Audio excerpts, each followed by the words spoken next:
Olá! O Brasil abriga uma das maiores redes de hidrovias do mundo. São 64 mil quilômetros em rios navegáveis. Destes, menos de 20 mil quilômetros são utilizados atualmente para o transporte de cargas e passageiros. Os dados são da Agência Nacional de Transportes Aquaviários, a ANTAQ. Só que especialistas afirmam que a navegação é um tipo de transporte menos poluente e de menor custo operacional do que o rodoviário e o aéreo.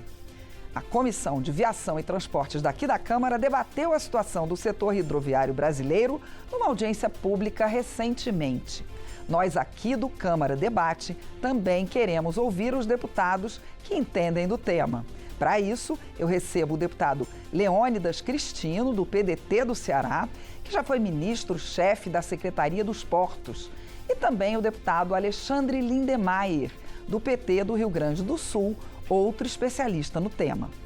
Olá, deputados, muito bem-vindo, deputado Leônidas, deputado Lindemeyer. Eu queria vamos começar com o senhor, perguntando os detalhes dessa questão do potencial hidroviário que a gente tem em termos de transporte no Brasil. A hidrovia é o modal de transporte mais eficiente e sustentável. Por que ele é o mais eficiente e sustentável? Porque ele possui um custo muito menor para a implantação, para a operação e para a manutenção. Isso, no sistema de transporte, é algo que é muito valioso. Mas, infelizmente, o Brasil, ao longo do tempo, não cuidou de fazer um planejamento de ampliação das hidrovias brasileiras. Você falou em 24 mil quilômetros de rios navegáveis. Hoje, nós temos em operação apenas 20 mil quilômetros. Eu falei 64 mil quilômetros, exatamente. Né? Uhum.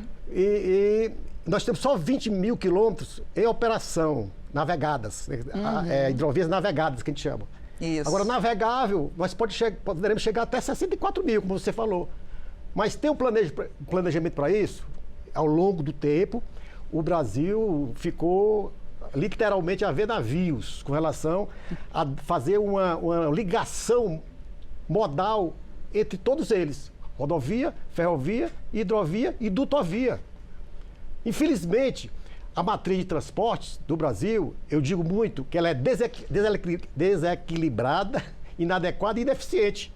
São 3 adjetivos pesados, mas são corretos em todos os sentidos. Por que eu digo isso? Porque o Brasil, ao longo do tempo, optou para investir mais nas rodovias. Anteriormente, o Brasil investiu mais nas ferrovias, corretamente. Depois, o Brasil abandonou as ferrovias, investiu muito nas rodovias e agora nós estamos batalhando para o Brasil acordar e fazer com que a gente possa investir muito dinheiro, né, tanto da iniciativa privada como também da União, para que a gente possa descolar, eu diria, as hidrovias, mas ao mesmo tempo devolver as ferrovias anteriores que foram construídas e hoje estão em operação só a metade. O Brasil, Alexandre, só tem em operação hoje 15 mil quilômetros de uma malha ferroviária de 30 mil quilômetros. Isso é muito complicado, isso é muito ruim, porque essa carga vai para algum lugar. Quando você tira a carga... E quase nada para passageiro. Exatamente, né? quase nada para passageiro, só rodoviário. Rodoviário é mais de 98%. Pois bem, aí quando você tira a malha ferroviária, desculpe, quando você tira a malha ferroviária, diminui a malha ferroviária existente de 30 mil para 15 mil, que é o que está existindo hoje no Brasil, essa carga vai para onde? Para as rodovias, já que nós não estamos cuidando das hidrovias. As rodovias não têm capacidade de suportar nem aquilo que ela tinha sob sua responsabilidade. Ou seja, o Brasil tem uma matriz desequilibrada, inadequada e ineficiente. Deputado Lindemeyer, por que o custo é muito menor para se usar o transporte aquaviário? Bom, primeiramente eu quero agradecer a oportunidade, principalmente estar ao lado do deputado Cristino, que já foi ministro, e ele é mais do que... Eu sou, desculpa a expressão, eu sou um pouco metido. Ele é realmente um especialista, um gigante na área. Mas o que eu queria compartilhar com vocês é de que esse país continental, que o deputado Cristino fala com muita propriedade, ele tem uma oportunidade extraordinária de, digamos, integrar os modais, né? Então, quando a gente fala da rodovia, eu vou dar um exemplo do absurdo. Fui prefeito da cidade de Rio Grande, que é um dos 4 maiores portos do Brasil, está na cidade do Rio Grande, o deputado Cristino conhece. E lá chegavam caminhões de soja que vinham do Mato Grosso do Sul. Como assim? Como assim? E ao mesmo tempo, nós ainda na antiga EPL, lá para o 2015, tinha um projeto de consolidação da ferrovia Sul-Norte de Rio Grande até Panorama e de Panorama para cima. Ficou no papel. Depois de 2015, os projetos foram para a gaveta e nós ficamos num limbo em termos de investimento e infraestrutura no país. Então, o que a gente vê agora é a expectativa, primeiro, no que diz respeito não só à hidrovia, mas que haja um plano nacional da ferrovia.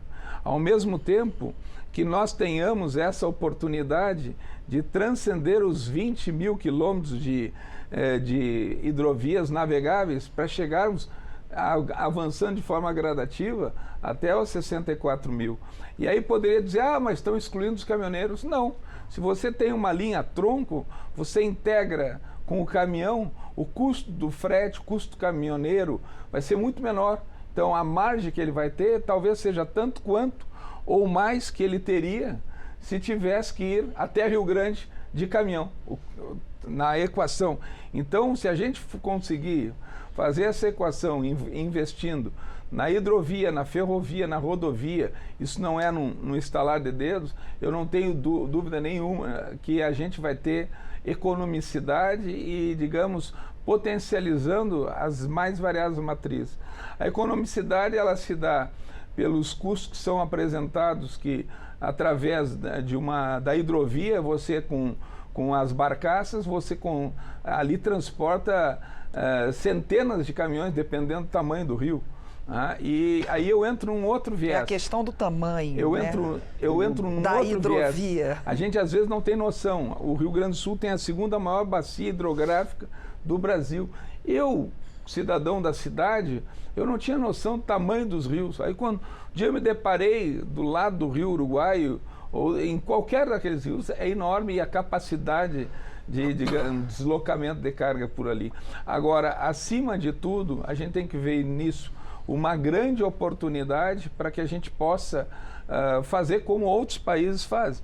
A gente vê lá o rio Mississippi com calado baixo e transporta uma enormidade de embarcações por ali passam. E fora disso tem uma outra oportunidade, que é, aí eu coordeno uma frente parlamentar em defesa da indústria naval. Nós vemos a oportunidade de quê? Mexer com os estaleiros, mexer com a indústria nacional, com os fornecedores de bens, porque está trabalhando com uma outra oportunidade. E aí faço referência... Que já esteve muito bem e hoje está muito parado. E há 6, 7 meses atrás, eu ainda mencionava esses dias com o deputado, nós vimos o lançamento lá em Belém do Pará de um projeto, de um programa de 4 bilhões de reais, o maior investimento na hidrovia nacional, em termos de construção para a hidrovia nacional, para a construção de 400 barcaças, mais 15 navios empurradores, fruto do BNDES, através do Fundo de Marinha Mercante, gerando 10 mil postos de trabalho, mexendo com 6 estaleiros nacionais. O que eu quero dizer com isso? Quanta oportunidade nós temos aí de fortalecimento da indústria nacional, não só no estaleiro, mas, como já disse, toda aquela indústria de fornecedores de bens, mão de obra que se qualifica aqui e assim por diante. Depois eu quero saber os detalhes dessa barcaça, como é que são os empurradores. Mas antes eu pergunto para o senhor, quando não são esses empurradores, qual é o combustível utilizado pela maioria dos barcos e navios que estão hoje nas hidrovias brasileiras? Tem todo tipo de combustível, né? Mas o principal é o bunker, que é um combustível muito pesado e que a maioria das embarcações usa.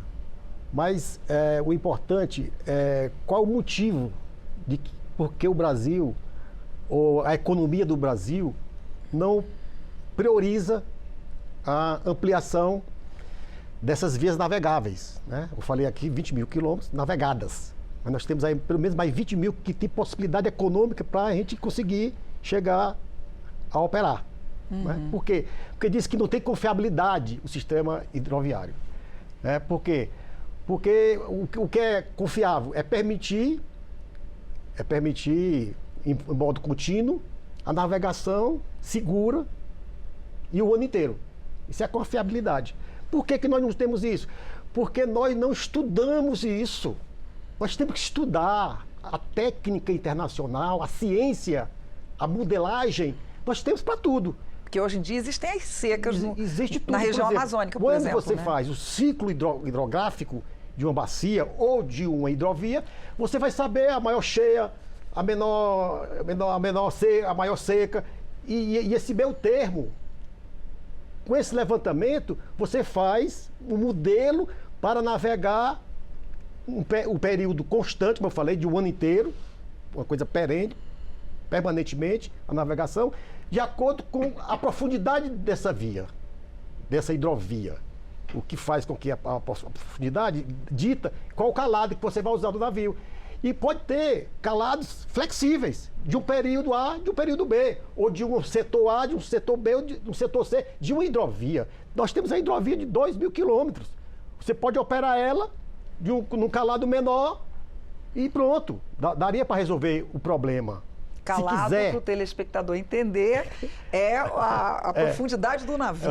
É a altura que o navio exige para que ele não bate no chão. Isso. Aí a profundidade é muito maior do que o calado. Ou seja, tem que ser mais profundo ainda, porque se não for igual, ele acaba batendo no chão e é um desastre. Né? Isso, quanto maior o calado de um navio, mais carga ele pode transportar. Né? A coisa das barcaças que o Alexandre falou, dessa comparação com o sistema rodoviário e ferroviário, eu podia citar. Por exemplo, uma barcaça, ela pode levar, vou dar um exemplo aqui de uma hidrovia brasileira. Não são todas que suportam assim, não. Mas de uma hidrovia brasileira, uma barcaça com seu empurrador, ela consegue transportar 70 mil toneladas. É muita tonelada, né? Para essa tonelagem chegar para a ferrovia, eles precisam de 1.000 vagões de 70 toneladas. Só que a barcaça gasta 350 litros por quilômetro para transportar 70 mil toneladas. O trem, com 1.000 vagões, ele gasta 700 litros por cada quilômetro percorrido. Né? Quando vai para a rodovia, quando vai para a rodovia, nós vamos precisar de 2.000 caminhões, né, bitrem, de 35 toneladas. Vai gastar, sabe quantos litros de combustível para percorrer 1 quilômetro? 7.000 litros de combustível. Ou seja, a hidrovia, ela é muito mais sustentável, é bom para o clima, mas acima de tudo é melhor ainda para a economia do Brasil, para que os nossos produtos sejam competitivos no mercado internacional. Isso é básico. E mais, viu, Alexandre? A qualidade das hidrovias é que ela pode carregar grandes volumes e grandes tonelagens, que são produtos homogêneos, de baixo valor agregado, como é os grãos e o minério. Você não pode transportar numa coisa diferente, porque precisa de um volume muito grande, porque o valor agregado é baixo. Ou seja, como é que a gente transporta soja ou minério de ferro lá de Minas Gerais, lá para Vitória, ou então do Centro-Oeste para o Porto de Santos de caminhão? O valor vai o quê? Vai aumentar o valor e os nossos produtos, que têm uma produtividade interessante, importante, vai acabar diluindo-se e nós vamos perder economicamente. Por isso, eu entendo de que nós temos que saber, para a população e para todo mundo que está nos acompanhando, que nós temos tudo para ter uma malha hidroviária de 60 vai demorar muito, pelo menos de 40 mil quilômetros. Porque o Brasil hoje tem uma densidade, existe um controle, um parâmetro internacional que diz que a densidade de quantidade de hidrovia você tem por cada 1.000 quilômetros quadrados de área do país. O Brasil hoje está em torno de 2,2 quilômetros por cada 1.000 quilômetros diária. Um dado. Vamos só só para terminar, senão terminar o raciocínio. A Alemanha, que é um país pequeno e não tem essa estrutura toda. Tem o Reno ali no meio. Tem 20 quilômetros por cada 1.000 quilômetros quadrados. A França tem 15, a China tem 11, os Estados Unidos tem 4, nós temos 2,2.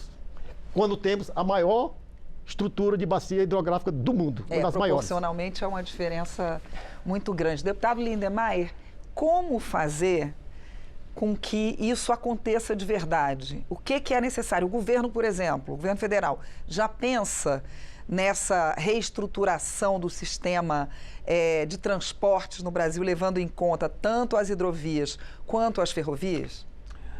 Eu vou iniciar a resposta, mas depois o deputado também tem muito conteúdo que possa contribuir.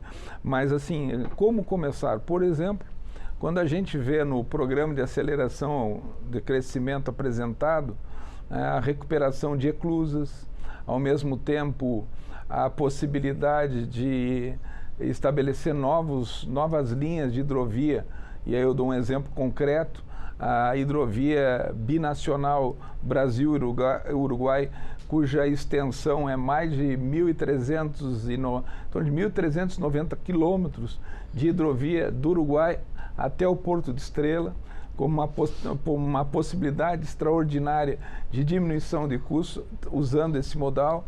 E agrego na pergunta que tu fez anteriormente, uma das políticas que o próprio BNDES está defendendo é a questão, digamos, da descarbonização. Então, eu vou investir em novas embarcações, trabalhando com um olhar já de sustentabilidade, de diminuição de emissões de CO2 e assim por diante. Isso é importante também. A outra coisa que eu gostaria de mencionar é que dentro desse contexto de investimento que se tem na hidrovia, um número que me impactou é quando no Ministério chega e se diz 50% dos grãos que são exportados hoje, que chegam aos portos brasileiros, já estão chegando pela hidrovia. Como assim? Então, tem, além do caminhão, muita coisa já está chegando nos portos via hidrovia. E outra questão que se colocou também, que desculpe a expressão, me doeu nos ouvidos, foi dizer que o custo para chegar até os portos brasileiros era tanto quanto ou maior do que o custo que de saída do porto até chegar, por exemplo, a um país asiático. Como assim? Olha a distância, né? Então, o custo logístico nosso é absurdo. E isso diminui o quê? A competitividade do nosso produto lá fora. Claro, a margem que entra diminui. no preço, né? Que entra no preço do produto final, claro, né? Deputado, se o senhor quiser complementar essa pergunta que eu fiz a ele sobre, o senhor tinha falado em parcerias público-privados, que seria uma forma de também colocar dinheiro aí nessa reestruturação. Existe um programa já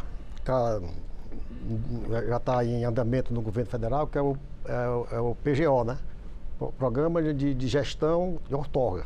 Ou seja, dar concessão para a operação de algumas hidrovias brasileiras.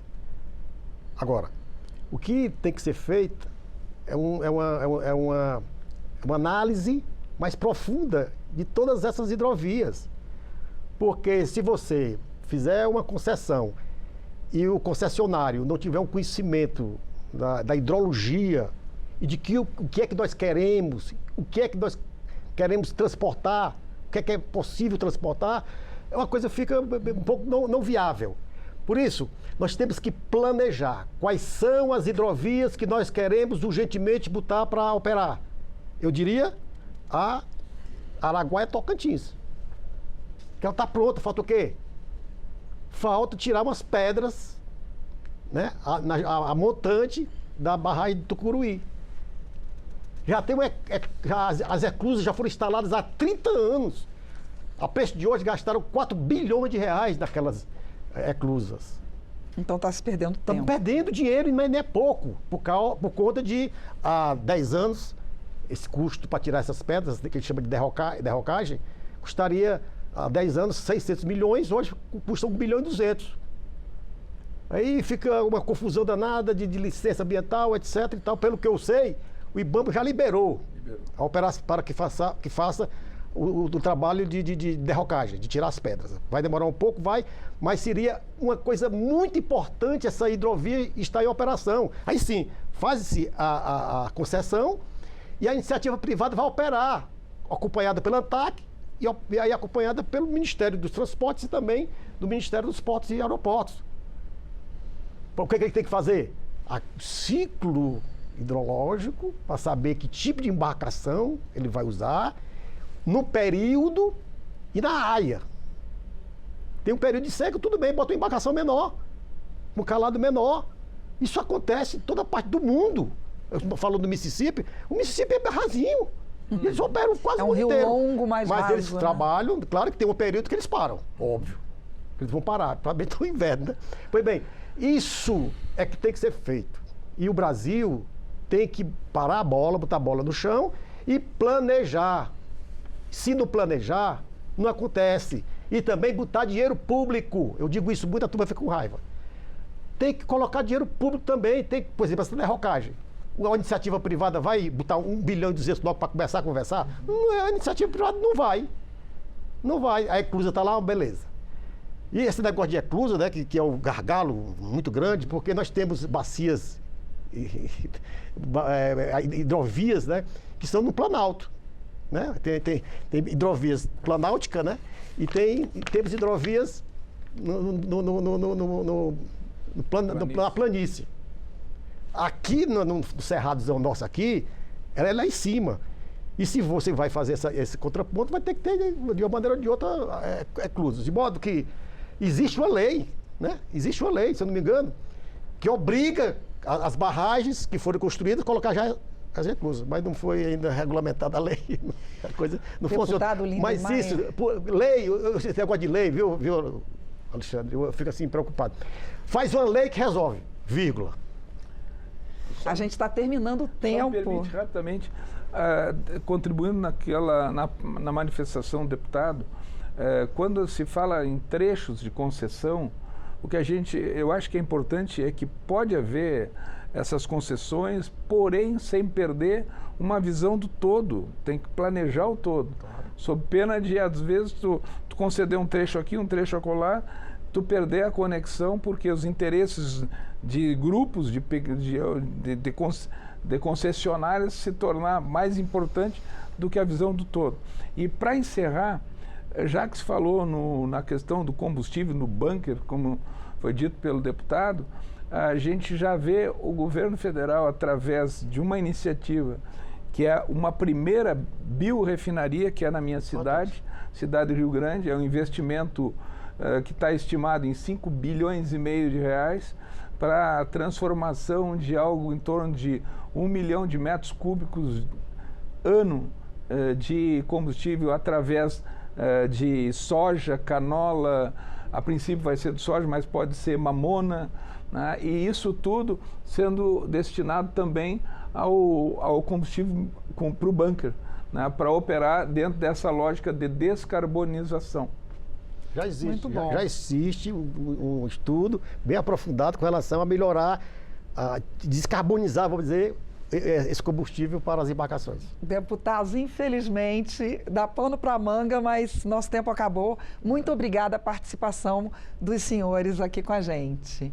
Eu conversei com os deputados Leônidas Cristino, do PDT do Ceará, e Alexandre Lindemeyer, do PT do Rio Grande do Sul, sobre a importância das hidrovias brasileiras para o transporte de pessoas e de cargas, e também para a economia do país. Eu sou Mariana Monteiro e você pode rever esta edição do Câmara Debate, que fica no YouTube da Câmara. Até o próximo programa.